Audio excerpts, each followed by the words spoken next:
With me right now, I've got my man Sam TINNESZ, who you've probably heard his voice in big movies, TV shows, sports games. You might have heard his song "Legends Are Made" that we've played here lots of times. And I want to welcome right now my man Sam TINNESZ. How you doing, brother? Hey, good. Thanks for having me. Yeah, dude, super stoked. Like I said, man, we've been playing your song on the radio here, so I'm sure my listeners are super familiar with you. But I know we were chatting a little bit earlier, but do you want to maybe just kind of share how you got started and what a day in your life looks like creating music and stuff? Yeah. So I used to be in a band, and that band toured for like 8 years, and I just got done with being on the road, and so I became a songwriter for a while and wrote for other artists, and it was cool. It was cool to kind of give life to other artists' projects, and have songs on Grammy-winning records and like exciting things like hearing songs on the radio.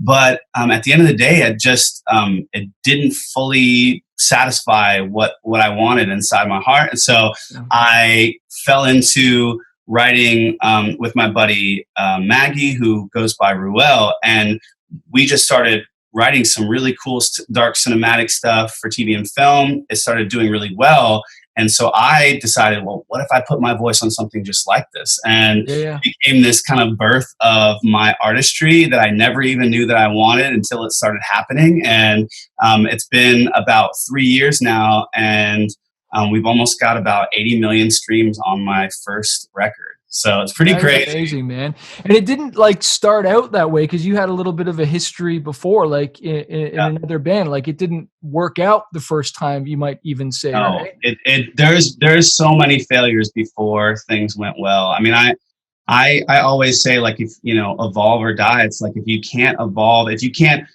accept the failure of something and move on from it, then you're going to get stuck and nothing's going to happen. But if I would have stopped at the first failure, the second failure would, and all that it taught me, I don't know, just each failure taught me something. And when I got to the end of it, I used all those tools and all those things to finally help make this one thing work, Yeah. It takes definitely some pivoting and stuff. And even right now, how are you handling like the COVID-19 stuff? Like with like having Yeah. to not be able to go out and meet people. How's that been affecting you? Man, it's kind of rough, to be honest. I think that I'm trying though to not allow it to, like, I don't want to be in a corner just shaking in fear. I can go to that place, and let it just take over my life, take over my thoughts. Yep. But I think that the better place is to feel the fear and then to do something good with it, to take that energy and take that worry and go, I'm going to take this and I'm going to write my butt off. I'm going to take these emotions and put it into like marketing ideas. Like, while I can't write as much as I usually do because, I'm distant from people, I'm trying to like come up with ideas for my record release. I just signed with ADA Warner and we're releasing a record, and I mean, gosh, it's kind of bad timing, you know what I mean, with everything going on. Yeah. But at the same time, I'm trying to look at it in a positive light of like, well, maybe it's good timing that everybody is at home and they're listening to music. And my fans are, there's less noise in their life. And, they're looking for something to watch, looking for something to listen to, looking for something to dive in and escape what's happening, all the craziness in the world. So, the record that I'm putting out is called White Doves and Warplanes. And it's really kind of just this duality of good and evil. And, the warplanes is like violence, hate, betrayal, all the awful things in life. And then white doves is like all the great things like peace, love, justice, joy, family. And so it just couldn't come out at a better time. I feel like when everybody is really, wanting a little bit of depth with everything going on. That's awesome, man. Yeah, dude, I think it was Tony Robbins who said that, life isn't happening to you, life is happening for you. There was one season where my wife, we had just had our first child, and my wife had, come off of working at a school. She was a teacher for a long time, really helped support all the crazy music stuff I was doing for a while. But it was my turn. I really felt like it was my turn to take the wheel and to really support us financially. And so I had gotten a publishing deal, And but still, just being a writer and having a publishing deal, just the money wasn't happening enough. And there was a moment where my wife was just upset, and she was just talking to me, and she's just like, I can't do this anymore, like I need to go back and get my job back. And and in that moment I had a choice of giving up and letting her take over again, and and going back to her job. But I felt something in my soul, I felt something in my heart that said, there's more here. Yeah. Push through this, fight through this, you've got this. And so I just looked at her and I was like, let me do this. Let me try. I can do this, I can make this happen. I know it. I know I'm close, And so I use that energy, and I use that seriousness of the situation of needing to provide for my family, having a new kid. And I put all that energy into creating art and creating music. And it wasn't too long after that we had a financial breakthrough with music, and found ways to really make money doing it, Oh, dude, that touches me so much, dude, because my wife was also the breadwinner for a while. She was doing modeling. Yeah. And I remember coming off a tour that I bought onto, and it was, I'm not going to say who the artist was, a Christian artist from a long time ago, but it was a Christmas tour. And honestly, like it was a rough tour. I don't even know if I broke even or whatnot. And I remember coming home off that tour and just being like, it's Christmas time. I barely came home with any money. And I felt like, a bit of a loser, to be honest. And at the same time, I was offered my IT job back. Cause I had a pretty good IT job, and I would have been making like 80,000 a year. Yeah. And I didn't take it. And, I was about to, though, cause I was just like, I'm done. You know what I mean?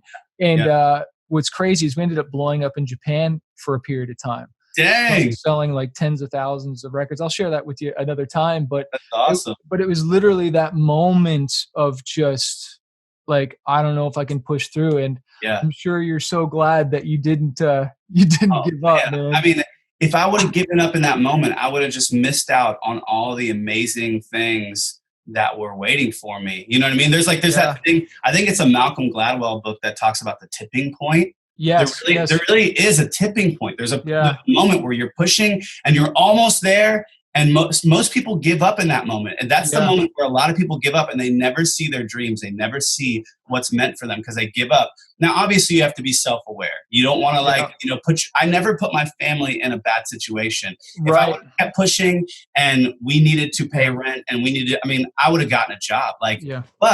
But it was just the right amount of pushing, and there was a tipping point, and it tipped, and I felt it tipping. And whether or not I had money in hand, I knew there was money coming, and so that was enough to know, okay, I should keep going. And I think that that's the key, is like to never give up.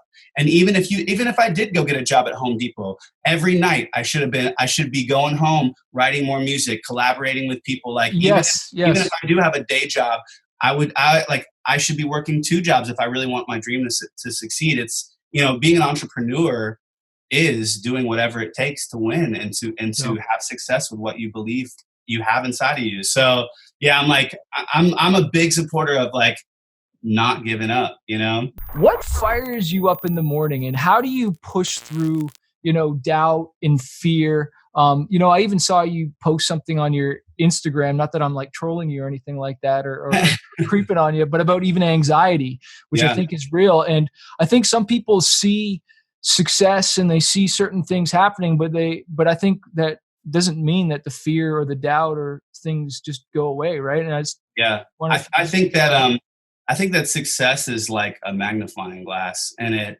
and fame is like that too. I haven't really experienced much of that, but success is it's like a magnifying glass that if you have a flaws, it just emphasizes them. And so it's like, you can't bury those things and expect success or your dreams coming true to make all of that go away. It really kind of brings it to the surface and kind of makes it worse. And so with all this good stuff happening, it really brought a lot of anxiety and panic and things that I had never fully acknowledged or dealt with.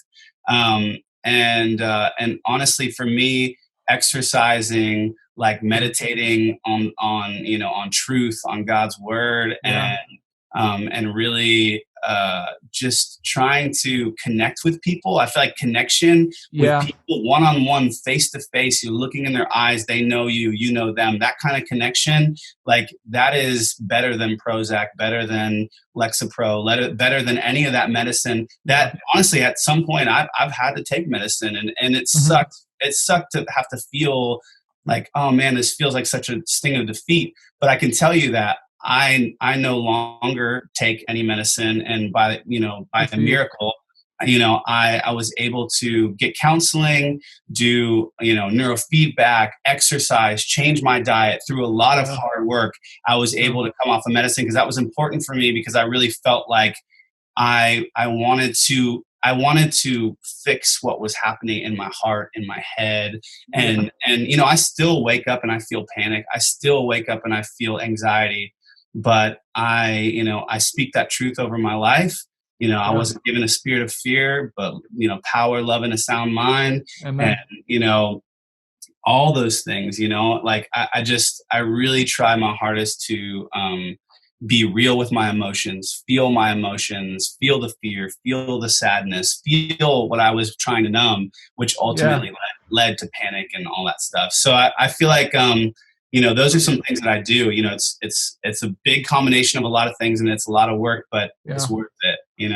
Dude, that is so powerful, man. Like, yeah, because like I can see that sometimes people have to get something for a time Yeah. and get help, Yep. but you got to a place of healing where you're not relying on it and moving on, and because yeah, same here, man. There's times where I have that doubt and insecurity, but it's like, where do you go for the answers? Are we going just to numb it for a Yeah. little bit? Are we looking to find freedom? And I think Yeah. that's what we really want. Dude, thanks so much for hanging out with us again and just sharing your stories. They're really powerful. They're encouraging me, and I know they're encouraging other people. Awesome. And if you could give some encouraging advice to all the fighters that are listening out there that are thinking about giving up, thinking about quitting, what would you tell them? I would say, if you know what's inside of you that's yet to come out, whether it's, music or any other type of art or a business idea, if you know there's something that you just feel it deep in your soul, that there's something still to be shown to the world, you've got to fight for it. Yeah. There's moments in life when you give up and you say, you know what, I need to move on from this. Like there's wisdom in giving up in moments of, this thing is not working. Like it's really not giving up on the whole thing. It's giving up on a certain flavor of the thing that you have to offer. And Yeah. so maybe that flavor, maybe chocolate isn't your flavor. Maybe you need to move on to something else. And so it's Yeah. like, I've had all sorts of sounds and things that I've tried, and I think it's really like you're talking about earlier. It's about pivoting. You've got to pivot. Maybe don't give up on music in its entirety, but maybe country music's not your thing. Maybe Christian Yeah. music's not your thing. Maybe, I don't know, whatever that thing is, maybe it's not your thing. Try the different types of things until you Yeah. find your lane. You've got to find your lane. And once you find your lane, get it. This is probably more. I always tell people that a shark has a natural habitat. And when it's out of its natural habitat, Mm. when it's on the beach, it doesn't look very intimidating. It's deflated. It may have sharp teeth, but it's not going to touch you. I mean, you could outrun a shark on land any day. But when you put that shark in the water, it is one of the most dangerous creatures in the entire freaking world. That's cool. And I feel that way about people. I feel like when you're out of your natural habitat and you're out of your natural environment of where you were meant to thrive and kill it, Yeah. you look so weak and you feel weak Yeah. and you feel like you're not yourself. But Yeah. the moment that you find your natural habitat, you become this dangerous animal that can do whatever it is that you were meant to do on this earth. So Yeah. I feel like it's all about finding your natural habitat. Don't give up until you find your natural Yeah. habitat. Dude, that is incredible. Like, it's so true. Like, and I've heard so many people say this, like, recently to me, that, like, I feel like I'm finally doing what I was meant to do. Like, I was put on this earth for, you know Yeah. what I mean? Yeah. And finding that. And like I'm pretty awesome at skateboarding, right? But you put me on Yeah. a pair of rollerblades, I'm gonna do my natural thing. And Yeah. some people, you're listening to this, you're watching this, You know, Yeah. you haven't found your spot. Don't give up. You know, Yeah. keep finding it, and it's okay to put something down. Just sometimes, you know, there's a difference between pivoting and you just giving up and not finishing. Like, Yeah. you know, Yeah. sure, finish it, give it all, but sometimes, you know, it's okay to say, you know what, this Doesn't isn't my thing. Yeah. Well, dude, where can people find you? Check out your music and stuff, and find more stuff about you. Yeah, probably the easiest way is just to either go to samtinez.com, which Tinez is so hard to spell. So my suggestion is always to say, go to Google, type in "Play with Fire" Sam, and you will find me. Yeah, I love that song, dude. Yes, absolutely, man. Well, dude, thanks again. This is how legends are made.